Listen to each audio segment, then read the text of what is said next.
Good morning to you all, spread out around the world, but with the love of Africa and Moshi and St. Margaret's in our hearts. We're continuing this morning to think about the lovely and I hope in the end encouraging story of Ruth. It tells us about the future and the future on the one hand that we can make for ourselves, and on the other hand, the future that God can make for us. It's set during the time of the Judges. That was a period when God visited his people both in salvation and in judgment. The people forsook the Lord and they turned away to the false gods of the nations round about Israel, and they worshipped them. And so God sold them into the hands of their enemies. These might be armies, or it might be drought, or it might be locusts, and the people were crushed and oppressed. And eventually they would turn back and they would say, Lord, we have sinned. Help us, deliver us. Well, the Lord did deliver them, and bread was now available in Bethlehem. The Lord was blessing his people. But this is a story, as we know, of the fortunes of one family during that uncertain period. Naomi was bereft of her husband and her two sons, and now she simply had nothing left after 10 years in Moab with their people and amongst their gods. And she could see no light on the horizon. She could see no hope for herself or her daughters-in-law. She was depressed. She even blamed God. He had turned, so she thought, into her enemy. And so she said to Orpah and to Ruth, go, leave me alone, because there's nothing that I have for you. I cannot help you.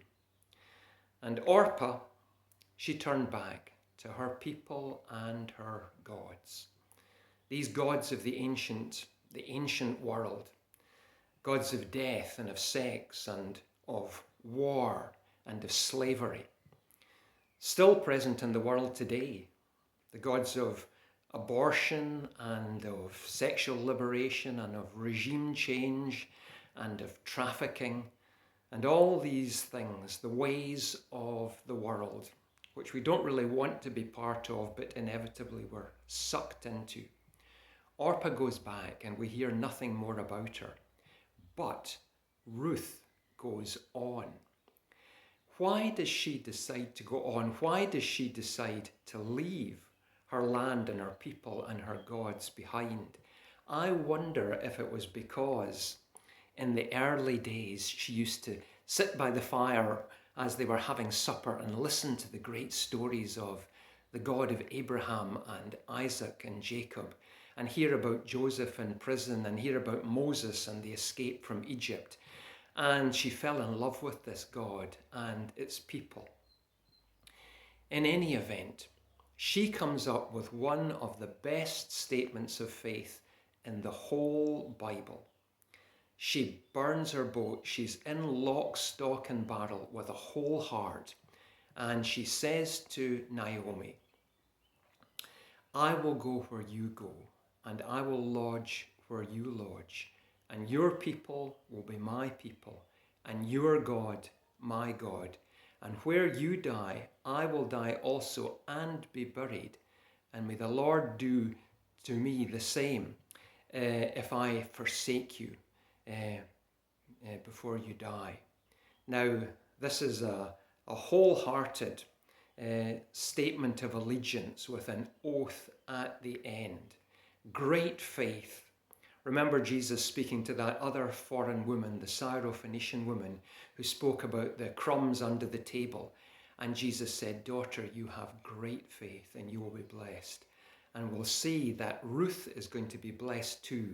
But at the moment in the story, what we have is two women with absolutely nothing, forsaken and forlorn, impoverished widows, one elderly, but with some sort of connection with Israel, the other young, but a foreigner. They have nothing. Well, not true they have nothing. They have one thing.